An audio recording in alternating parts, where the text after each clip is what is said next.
राज्य सरकार की ओर से बनाई गई नियोजन नीति 2021 को झारखंड हाईकोर्ट ने निरस्त कर दिया, जिसके बाद कई अभ्यर्थी लगातार सड़क से सदन तक अपनी आवाज को बुलंद कर रहे थे। जब शीतकालीन सत्र चल रहा था तब सैकड़ों की संख्या में अभ्यर्थी विधानसभा का घेराव करते हुए नजर आ रहे थे और उनका कहना है कि झारखंड में हमेशा से ऐसा हुआ है कि जब भी कोई विज्ञापन आता है तो उसमें त्रुटियां निकाल दी जाती है या फिर रद्द हो जाता है। और उसी प्रकार नियोजन नीति राज्य सरकार की ओर से बनाई गई थी, जिसको झारखंड हाईकोर्ट ने निरस्त कर दिया और ऐसे में जो अभ्यर्थी है वो कहीं ना कहीं परेशान है, हताश है।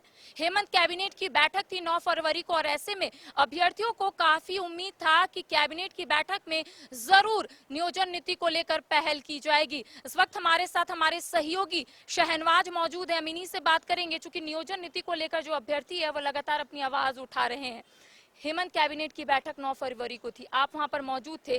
क्या कुछ विधायकों की ओर से कहा गया कि आखिर नियोजन नीति को लेकर क्यों नहीं कुछ वहां पर चर्चाएं हुई? बिल्कुल, देखिए, जो करीबन 25 प्रस्तावों पर चर्चा हुई और 25 प्रस्तावों को हेमंत मंत्रिपरिषद ने पास कर दिया, लेकिन जाहिर सी बात है ऑफिशियली जो नियोजन नीति को लेकर बात नहीं होनी थी वो नहीं हुई है। लेकिन ये उम्मीद की जा रही थी कि अनौपचारिक तौर पर बातचीत होगी। छात्रों को ये भरोसा था कि कहीं न कहीं जो हेमंत कैबिनेट में उनके भविष्य को लेकर, उनके फ्यूचर को लेकर बातचीत होगी, लेकिन वो बातचीत नहीं हुई। जाहिर सी बात है अभी आने वाले दिनों में और भी कैबिनेट होना है और सबसे बड़ी बात यह है कि 27 फरवरी से बजट सत्र है। बजट सत्र से पहले खुद जेएमएम के जो वरिष्ठ नेता हैं सुप्रियो भट्टाचार्य, ये वो भरोसा दिला चुके हैं कि उससे पहले जो नियोजन नीति का जो खाका है वो आपको पब्लिक डोमेन में नजर आएगा। तो उम्मीद की जानी चाहिए और पॉजिटिव तरीके से इस बात को उम्मीद की जानी चाहिए कि 27 फरवरी से पहले पहले झारखंड सरकार नियोजन नीति का जो खाका है वो तैयार कर लेगी। लेकिन जब इस सिलसिले में हम लोगों ने मांडर की जो विधायक हैं कांग्रेस की शिल्पी नेहतिर की, उनसे जब बातचीत हुई तो उन्होंने कहा कि उनको भी भरोसा था कि अनौपचारिक तौर पर आपस में बातचीत जरूर होगी, लेकिन नहीं हुई है। लेकिन उन्होंने भरोसा जताया है कि हेमंत सोरेन की जो सरकार है वो युवाओं के साथ खड़ी है।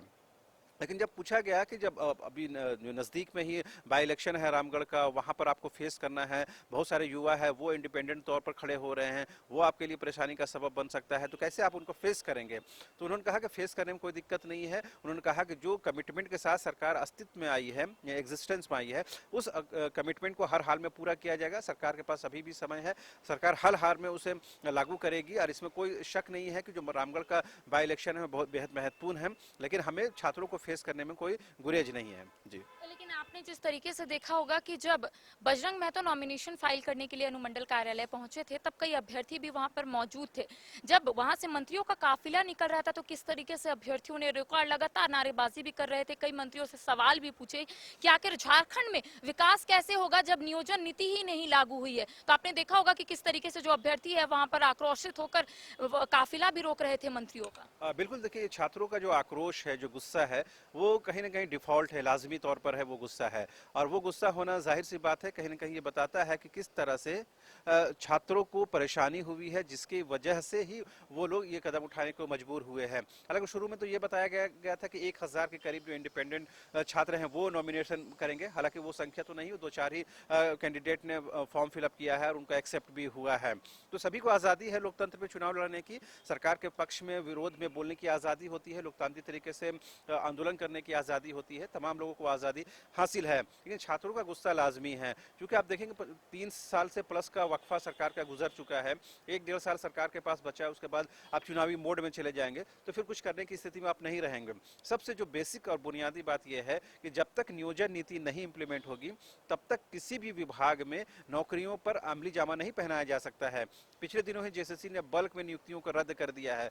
बड़ी संख्या में जो छात्र हैं वो हताश और निराश हैं। तो जाहिर सी बात है उनकी जो उम्मीद और भरोसा है वो सरकार से है, कैबिनेट से है, और कैबिनेट में चर्चा नहीं होती है तो जाहिर सी बात है उनको निराशा होगी। लेकिन सरकार ने यह भरोसा दिलाया है कि बजट सत्र में कुछ अच्छा सुनने को मिलेगा। अब देखने वाली बात ये होगी, 27 फरवरी से बजट सत्र है, 3 मार्च को बजट होने वाला है, तो क्या कुछ उसमें छात्रों के लिए होता है। यूपीए की ओर से जो उम्मीदवार है बजरंग महतो, उन्होंने स्पष्ट रूप से कहा है, या फिर यूपीए खेमे के जितने भी विधायक हैं, मंत्री हैं, उनका स्पष्ट रूप से कहना है कि इस बार जनता के बीच में जाएंगे और सरकार ने जो 3 साल के कार्य किए हैं उनके कार्यकाल में जो जो कार्य हुआ है वो तमाम जनता के बीच में रखेंगे। 1932 का भी मुद्दा बीच में आएगा, नियोजन नीति का भी मुद्दा बीच में आएगा। तो किस तरीके से इसको तमाम जो विधायक है इसको टैकल करेंगे, क्योंकि नियोजन नीति भी रद्द, 1932 का विधेयक भी राज्यपाल ने वापस कर दिया, तो किस तरीके से टैकल करेंगे वो लोग? देखिए, सबसे बड़ी बात यह है कि अभी बाई इलेक्शन जो होना है वो तमाम चीज़ों के लिए कहीं ना कहीं एक टेस्ट हो जाएगा कि जो झारखंड की जनता है, झारखंड के बेरोजगार नौजवान हैं, वो सरकार को लेकर क्या सोचती है, उनके दिमाग में क्या कुछ चल रहा है।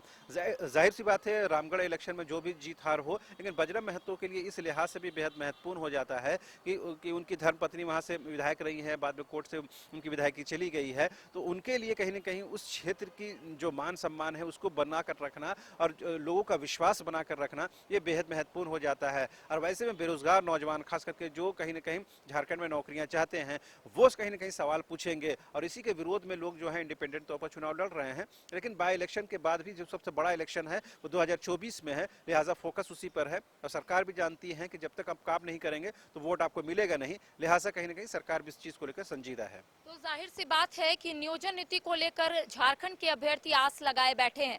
उनका कहना है कि सरकार एक और जहां दावा कर रही है कि जल्द ही नई नियोजन नीति बनाई जाएगी और वो झारखंड के अभ्यर्थियों के हित में होगी, वहीं दूसरी ओर अब अभ्यर्थी भी चुनावी मैदान में है। उनका कहना है कि झारखंड में जेपीएससी हो या फिर जेएसएससी, तमाम जो परीक्षाएं हैं वो रद्द हो जाती है, तो वो लोग अब इस रणनीति से आगे बढ़ रहे हैं कि वो लोग भी अब रामगढ़ उपचुनाव में अपनी किस्मत आजमाएंगे। चूंकि नियोजन नीति भी रद्द, 1932 खतियान के आधार पर स्थानीय नीति को विशेष विधानसभा सत्र आहूत कर राजभवन भेजा गया था, लेकिन राज्यपाल ने वैधानिकता पर सवाल खड़े करते हुए सरकार को समीक्षा करने को यहां पर कहा है। हालांकि शिक्षा मंत्री का भी आपने बयान सुना होगा, शिक्षा मंत्री ने स्पष्ट रूप से कहा है कि अगर गुंजाइश होगी समीक्षा की तब सरकार समीक्षा करेगी, वरना इसी तरीके से पुनः एक बार फिर से बिल को राजभवन भेजा जाएगा। अब देखना यही होगा कि तमाम जो अभ्यर्थी नियोजन नीति और 1932 खतियान के आधार पर स्थानीय नीति की मांग कर रहे थे, आखिर सरकार